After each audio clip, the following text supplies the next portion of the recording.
everybody. Welcome to another episode of Dayton Drama Queens. I'm Josh Stuckey. And I'm Philip Drennan. And I'm going to tell you why we are so excited to announce that we are reaching more and more of you, and your suggestions for our guests we're taking very seriously. Absolutely. So thank you for what you're doing to help us out on this little video podcast. Yeah. Who knew? We have an exciting show for you today. I know that you're all hearing about the resurgence and the excitement of the Dayton Opera, and Kathleen Clawson is here to talk with us today. Yes, welcome. Thank you. Welcome. Thank you for having me here. Of course, it's going to be exciting to get down to the brass tacks about what's going on. Tell us a little bit about you. Where'd you come from? How'd you end up here? All that good stuff. Well, I am from Albuquerque, New Mexico. Yeah, cool. Was born there. My family was a family that did theater. Oh, okay. My father was an engineer by trade, but loved music. And as a and he did musical theater, straight theater, opera, everything. Yeah. And my mother did costumes, and we worked backstage. We were in the chorus, all those things. It was a long time before I realized that that's not what all families do. Yeah. that some people went bowling and things like that, but theater is what we did. And so what I think is a little funny is that I always thought it was my father's avocation. So when I started college, it was not my plan. Oh, okay. Not entirely. I mean, let's just be honest. I love languages, so I started out as a French major. Oh, wow. But I was already singing and had done a lot of performance. And my voice teacher at the time said, you should change your major. Yeah. Wow. And actually what I loved was musical theater, which I think you know. Yes, yeah. And at that time, 105 years ago, there were no musical theater degrees. So I tried to double major in both theater and music, and found that both wanted my soul. Absolutely. And as I had only one, and I was having a lot of success singing. And it was clear that the gift that I'd been given, the voice that I'd been given, was not the way musical theater was going in that time. So I just dove in and had I guess, a really wonderful career as a solo singer, which is how I first came to Dayton. Okay. In 1998, I was hired to sing as a soloist with the Dayton Philharmonic. Oh, okay. I didn't know that. I Back- had no idea. Back Okay, in Memorial okay. Hall, back then. gosh, Memorial And this Hall. is going to sound really crazy, but I remember at the time I was out walking, and I was walking through the Oregon District. I have this clear memory of it. And I remember thinking, I could live here. Wow. And the reason is it's so similar to Albuquerque. Really? It's a university town, big Air Force base, really supportive of the arts, and the salt of the earth live there. Yes. And fast forward, here we are. I had this circuitous career, as I think most artists do. Absolutely. I always said the title of the biography is not exactly what I'd planned.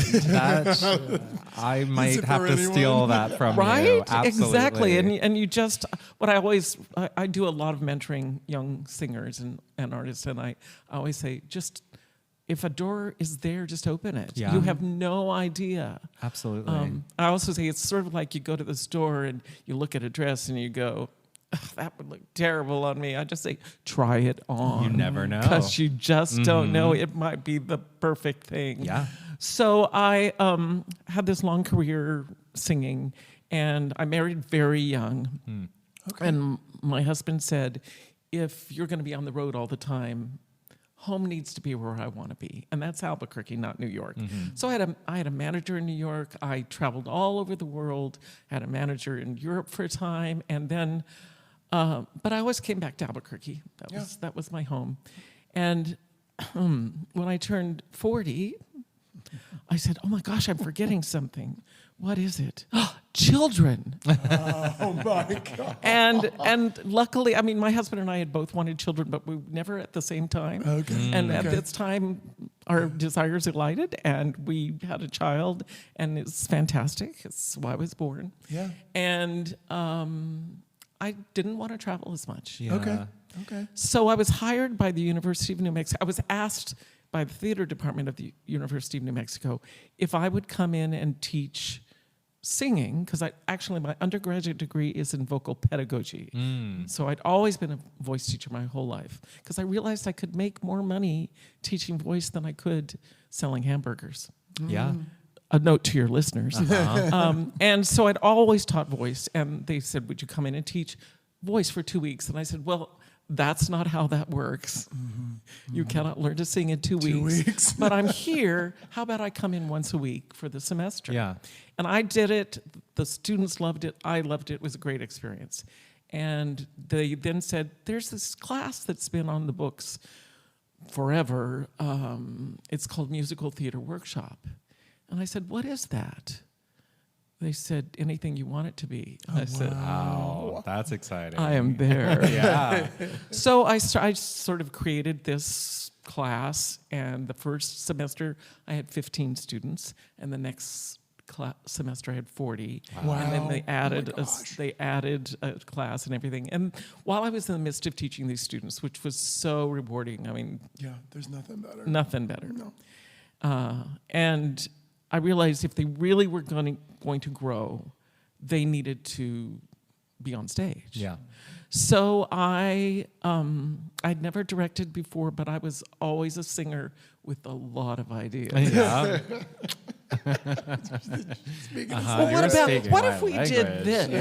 That was always who I. Yeah, well, Yes. that's Kindred, okay. kindred. It was like Absolutely. I always tried to be respectful to Sure. the director, but so I chose Pirates of Penzance. I love that show. First of all, lots of roles for young people. It was perfect for that. It was public domain. Yeah.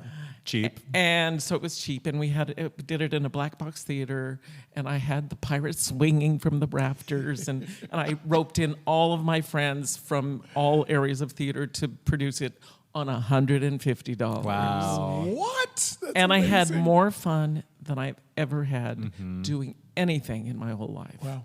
And I thought, okay.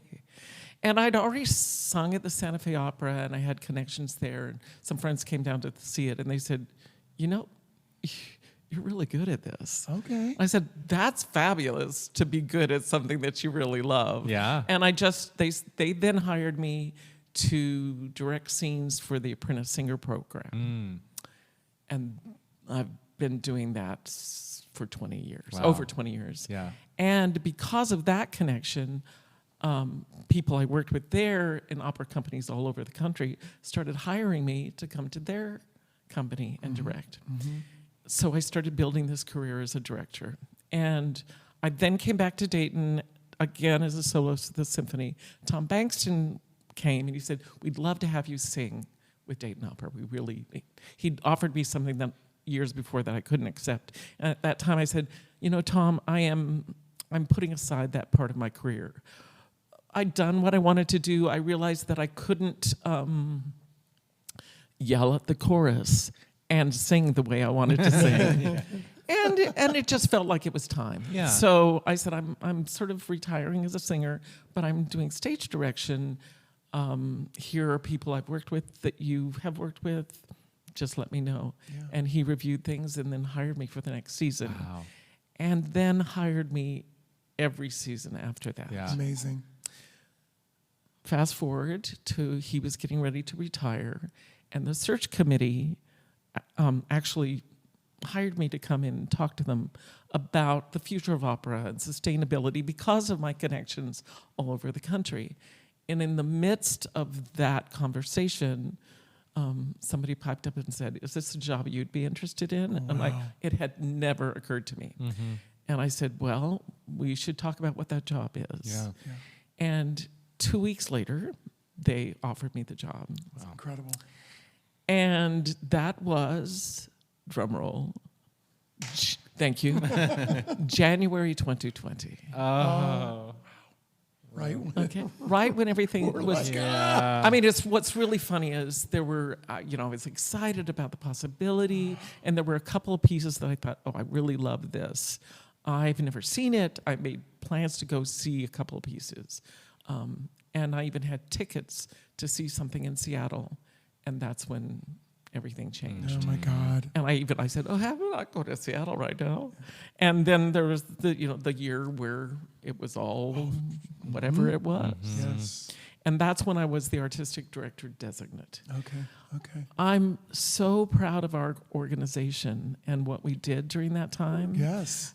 Dayton Opera produced live opera on the stage before anyone else in the country. Wow. Amazing. And it's partly because of our unique organization, but mostly because of this incredible to it, yeah. and this incredible community Yeah. that made it possible when we could only seat 200 and something people in the Schuster because of social distancing. I mean, who knew, right? We didn't know, but that's what we did. And we were able to keep the orchestra employed. We honored our contracts to the singers who've been contracted. So I'm really proud of that. Yes. And then, as you know, I mean, it's every day I wake up and I think, but then I mostly think, I believe that I'm the right person. Yeah. You know, Exactly. I'm basically an optimist, and I believe in my very soul of the importance of the arts. Yeah. To change lives. Speaking of that, you have, I guess, Dayton Performing Arts Alliance have really come together and kind of changed the way things are being done recently with your South Pacific and other things, which has gotten, accolades from everyone. I just wonder, how do you see the future of how things are going to... Well, I mean, I again, wake up every morning and I have to believe that what I'm doing makes a difference. Yes. And I do believe that. Yes. I have 3 core beliefs. And the first is that singing can change the world. And I believe that because singing changes us physically. It's, frankly, a sensual experience, but it vibrates in us. It makes a change in us personally. I then also believe, and it's sort of a corollary, that every voice is important. And I don't just mean voice, I mean I hear you, yes. what's in your heart. Yes. And then I believe, and I've always believed this, that the stage should look like the world. I love that. Yeah. And I really think that we're here on this planet to connect with each other Yeah. and learn from each other and become better people for each other and with each other. Yeah. So the Dayton Performing Arts Alliance, which is a mouthful, and people get very confused. We are not Dayton Live. We are Dayton Ballet, Dayton Opera, and Dayton Philharmonic. So Dayton Opera was established in 1960, so it's been around for a long time. Yes, it has. But in 2012, those 3 organizations came together under this umbrella to share resources, the marketing, the administration, all of that. And because, at least some of our audience are the same people. And it made sense that we weren't always competing for resources and working together on our calendars, that sort of thing. Right. And I feel like, frankly, only just recently are we really exploring what the power of doing things with those 3 art forms together can be. I'm really proud of what we did last season with our season opening spectacular, which was, it came to me to be the artistic director for that.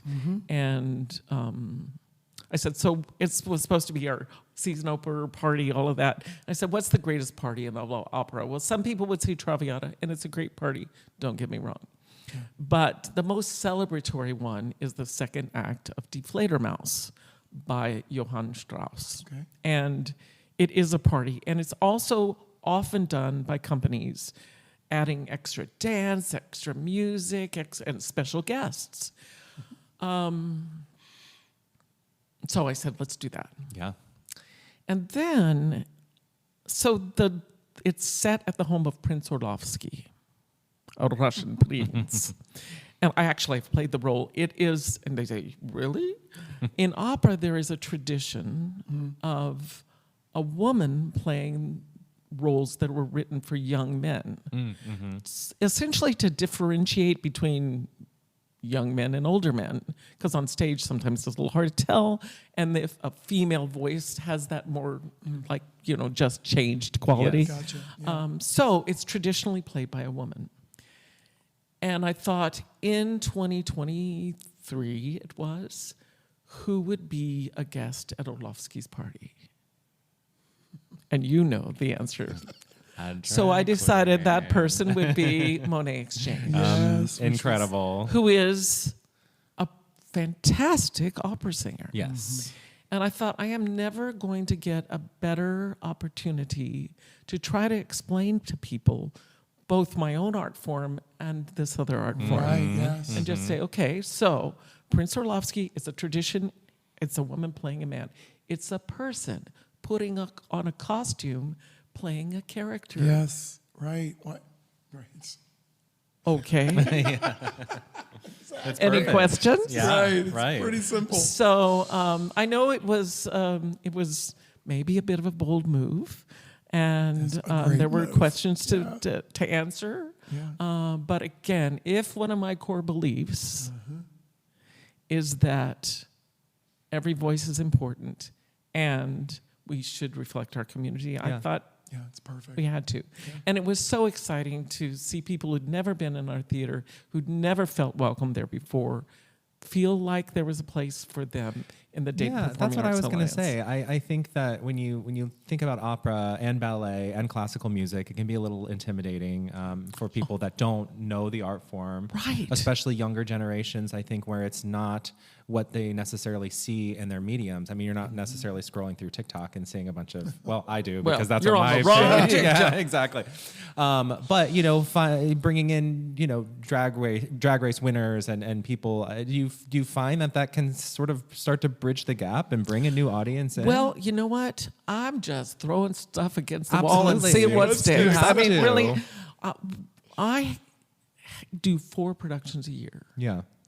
and I am not going to make everybody happy, though. In my soul, I really try. I kind of believe that if there's a problem anywhere in the world, it's probably my fault in some way. So I got to try to figure it out. I can relate to that, yes. So I try to choose things that there are many entry points to the art of opera. And a lot of people come to it, as I did, through musical theater. Because really what opera is telling a story with music. That's Basta finito. Italian, because that's part of opera too, so don't get afraid.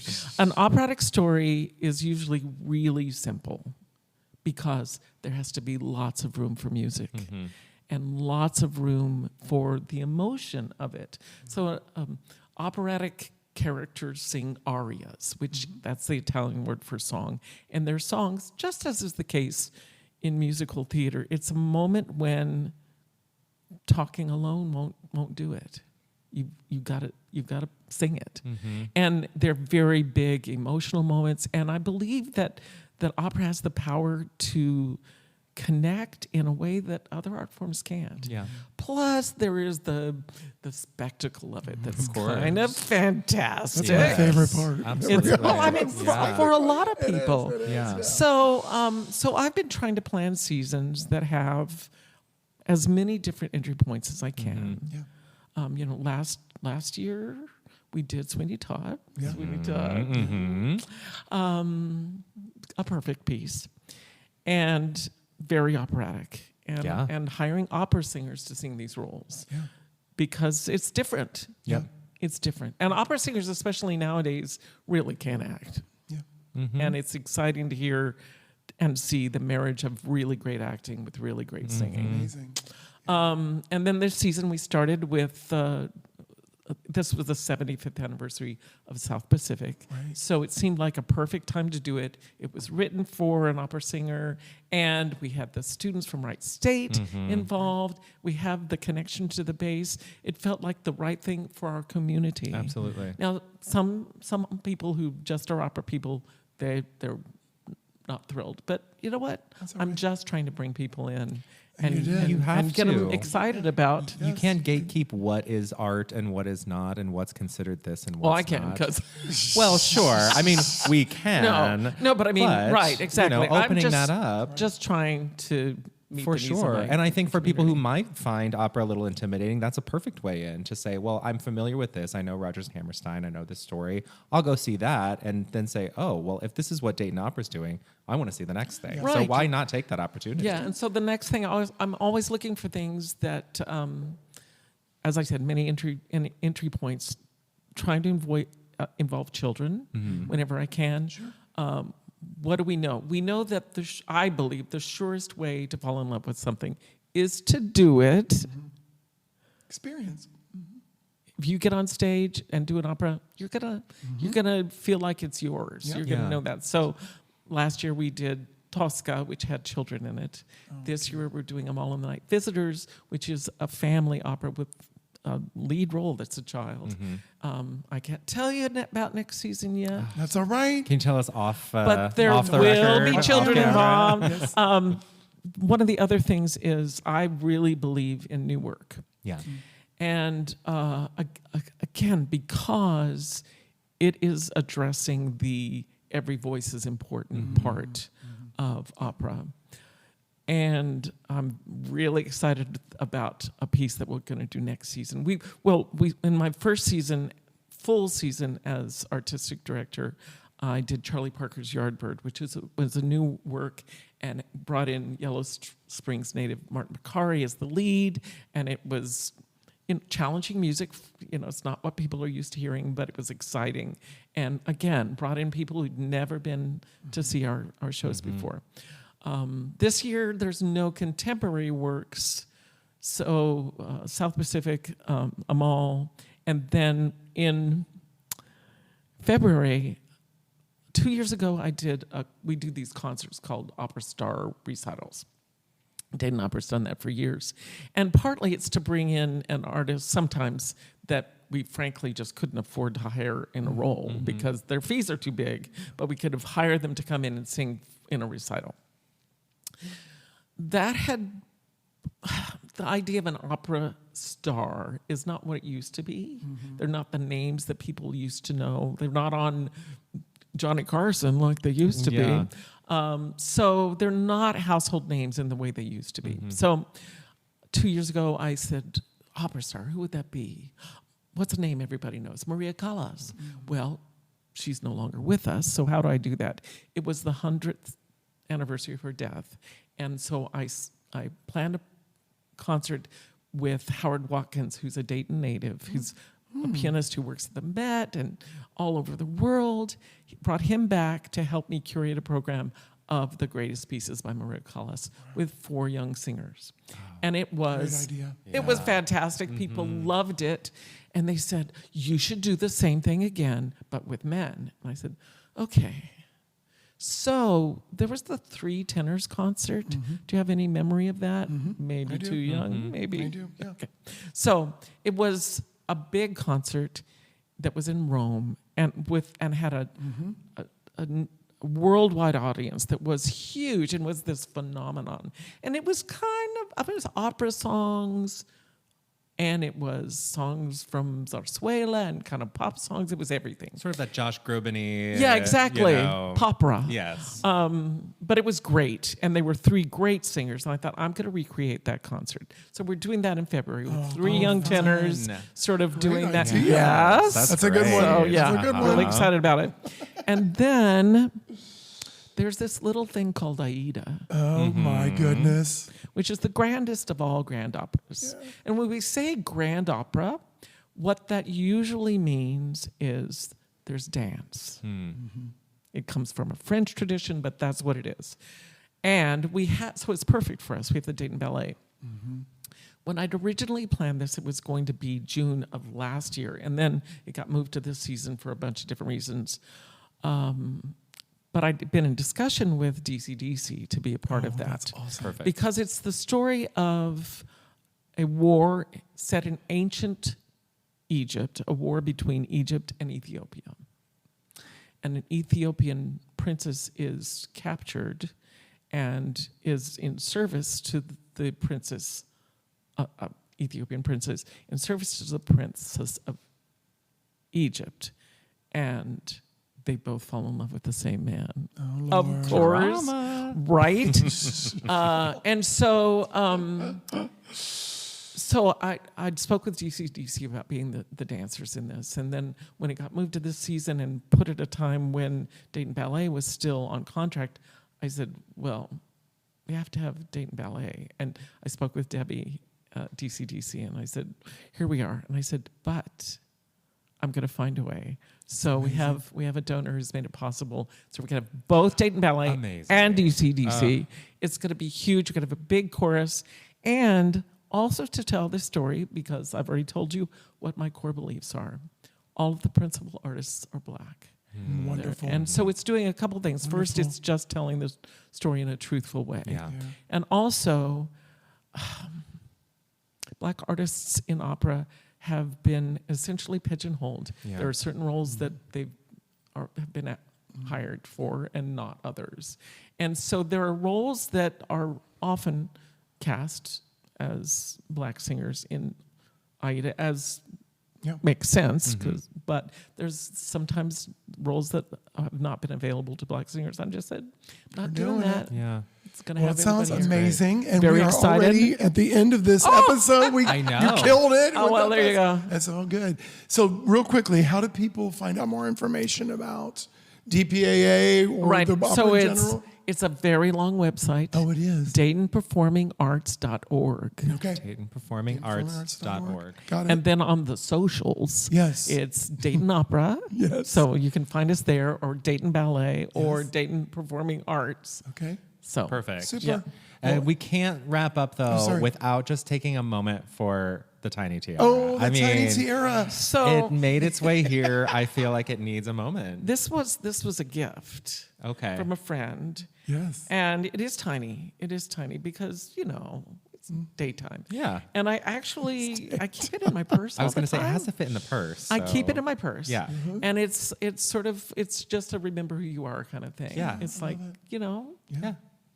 everyone should have a tiara. For sure. I think Phil has and plenty what of I them. think is that it's everyone should spiritually have a tiara. Yeah. Just put on your tiara. Yeah. And stand up for yourself. I love that. Absolutely. And represent. Right? Yes. Great That- advice. Great advice. Thank yeah, you for so sure. much. Oh, what a Yeah, pleasure. Thank you, It's Kathleen. been wonderful. Yeah, Yeah, and make your check out. Go ahead. No, I was going to kind of say the same thing, but take a chance. Go see an opera. Absolutely, it's fun. You'll love it. You will. We absolutely will. On behalf of Square One Salon and Spa, we thank you. And the Dayton Drama Queens will be back again in a couple weeks. We Yes. appreciate you. Thank you. Check out the Dayton Opera and DPAA. We'll see you next time. Bye. Bye-bye.